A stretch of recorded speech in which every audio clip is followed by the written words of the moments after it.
Healing has always been served to me through tangible activities. It's a big part of the type of fiction I love, and I've always consumed it passively, letting the proverbial aesthetic atmosphere absorb me. I've described the idea of healing before as a cure. Stories can often be told one way to injure, but at the same time, it can also be medicine. A story told one way could cure. A cure implies a disease to be overcome, an affliction which has done harm. In my case, this affliction takes form of sadness, apathy, dread. But I don't think I've ever sat down to dissect how a show elicits and facilitates its healing. That is, until I sat down at a restaurant to another world.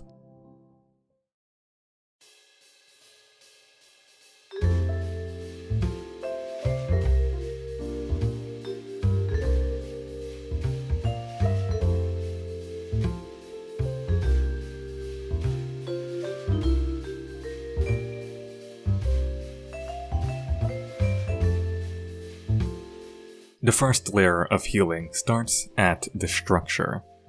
The conceit of the show is the blending of slice of life and fantasy, operating fantasy into the episodic by condensing them into visits to the restaurant slows its pace and minimizes the scope of the fantasy. Instead of worrying about the mortality of characters, experiencing the perils of treasure hunting, the baggage of racial tensions, these problems are put into the background. But they aren't swept aside. They're still present with their development shown through meals at the restaurant. This is a much lighter and tangible way for these characters to start the process of solving their issues. There's no action-packed set piece or a grand quest to solve. It's just a short meal. This is relaxation through structure. I'm thrust into an ebb and flow, entering a non-committal fantasy world, and exiting with all of the fluff, learning about a new character, watching them enjoy some good food, and a nice resolution, with characters growing from the experience. I get the best parts of a fantasy show transposed into an everyday experience, earnestly pleasant, sympathetic, and down to earth. However, this is only the overarching structure. To be more precise, the restaurant is an incubation structure. Having a fixed location in ambient fiction provides a heightened level of protection from exterior threats, and we can have a nurturing, regulated space, where the characters can be held within as they are incubated and hatched, released from within to the outside. Catharsis. This also applies to my experience. Being within the safety of the restaurant gave me security. I knew where the characters and their complexities would be, and this expectation allowed me to prepare for its flow. Letting all of this information slowly simmer into a conclusion allowed me to really be with the characters and their journey. Within this space, I knew there wasn't going to be twists. I knew I didn't have to be tense, and I could focus on what was in front of me, which of course were positive emotions and a fluffy, heartfelt atmosphere provided by the dining. Not to mention, the way this contained space is built in its closeness provided a natural warmth and gentleness. But healing doesn't stop at the structure and location. This feeling of safety provides another avenue for healing. In ambient literature, a feeling of safety provides the foundation for Dot to venture out and encounter the unknown. And that's where the characters and fantasy come back.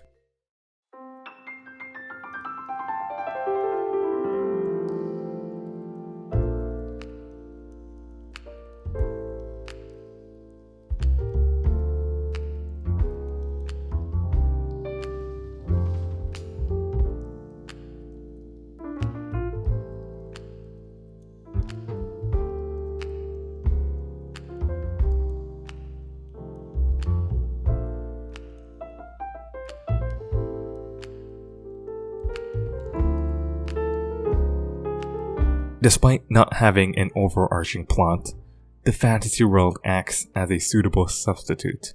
providing us recurring characters, constantly giving us insight into this other world. The structure contains all of this, but we're still left with an overwhelming sense of wonder. There's so much we don't know.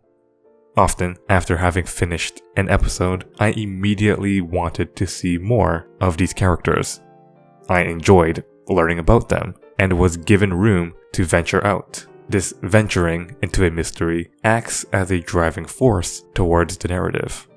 But on a smaller scale, it makes me consider the characters more seriously. Most of the characters are placed succinctly within the structure. We're introduced to their relation to the fantasy world, and then some kind of rising action, whether it's as small as someone reading a diary to getting stuck on an island. And with the safety of the structure and the lack of anything else in the story, I'm given room to think about these characters and their issues, and also how they resolve. This is where the healing really shines, as their individual situations become enhanced by my inquiry. It was wholesome and heartwarming seeing the granddaughter of a famous adventurer reconnect with her past. And it was also really sweet seeing the castaway reminisce and have so much emotional attachment to the restaurant. There were so many different stories and histories, all contained within the colorful cast, and most of them had episodes about reconnecting with the past, family, or their culture, which spanned various situations and resolutions, giving emotions in all kinds of ways. It's a healing that happened because it's enjoyable and wholesome to see characters moving towards their goals, but also in me being able to explore and connect with these themes. This kind of analytical work and being able to think about things through the messages and ideas is extremely fun for me. And sure, it's a healing that's specific, but it's healing nonetheless. Whenever I got to see these themes recur and subtly change with nuance, it was fun and refreshing. And without that structure to hold it for me, I wouldn't have been able to venture out. But without the characters being so fleshed out anyway, and having so much depth within them, I wouldn't have been able to find so much meaning. The structure is akin to me stepping into the restaurant and the characters, the different regulars who I engage with. Then one aspect remains: the food.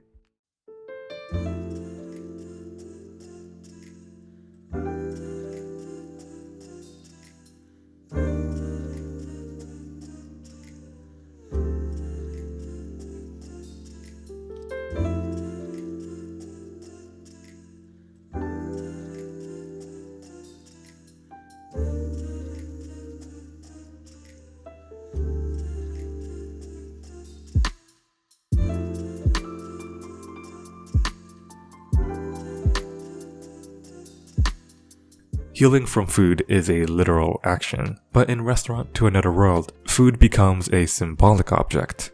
A dish might represent the link between past and present, with the character being able to use this to remember a deceased loved one or family heritage, tasting the same food across generations, and understanding what they may have felt. Or a dish might represent the growth a person goes through, with the character showing how far they've improved their life situation, and how far that taste has changed. Or a dish might represent motivation and strength, with the character using it as a means to push them through their hardships and press forward, realizing that the taste and energy stored within food can do so much to help power through our struggles. It's actually quite amazing how this simple act of eating food can encompass so much for these characters, as food can often be seen as an important signifier of ordinariness in the midst of extraordinary circumstances.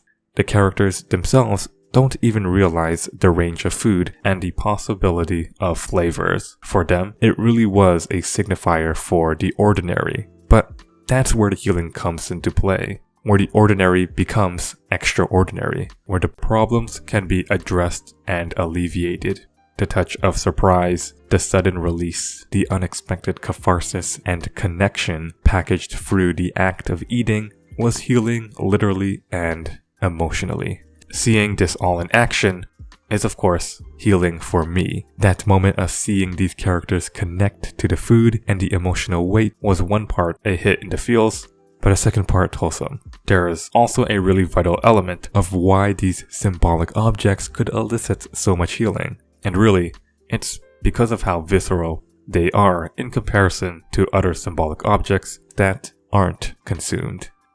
Because of course, in order to taste something, one needs to not just use the mouth and the tongue, but the eyes, ears, nose, skin, and in fact, the whole body. And well, this show does a hell of a job doing that beyond the screen. The characters may salivate and be in pure bliss from the experience of eating, but it's equally as blissful for me. Seeing delicious food, seeing people eat delicious food, seeing these characters describe this delicious food in the verbose poetic foodgasms they have, it's hilarious, fun, and of course, incredibly wholesome. I don't think I stopped smiling while watching any of those scenes because they were all so great. It wasn't just the symbolic weight of what they represented, but literally seeing food look this damn good is pure pleasure. This show has all kinds of healing within it, also calculated and well thought out. From the structure, which contained the extraneous factors, leaving out the core atmospheric, relaxing tones, to the characters who encouraged me to further my thinking and relate to the themes. And of course, to the food, tying every element together. Restaurant to Another World definitely had elements of healing I didn't expect. This wasn't the calm waves of an altered world, or the fluffy atmosphere of a board house, or the slow, effervescent days in the countryside, but a simple meal in a restaurant to another world. Of course, I'm out here doing my outros again. You may have heard or noticed that I have a new mic, so please bear with me as I get used to these new settings and recording setup. I've tried my best to fix as much of it as possible, but yeah. I didn't think I would be making a Restaurant to Another World video, but season 2 is coming out soon, so I decided to rewatch it and it was a lot better than I remembered. It was a lot of fun, and I'm excited. If you stayed till this long, then thank you, and I'll catch you in the next one, whatever that'll be.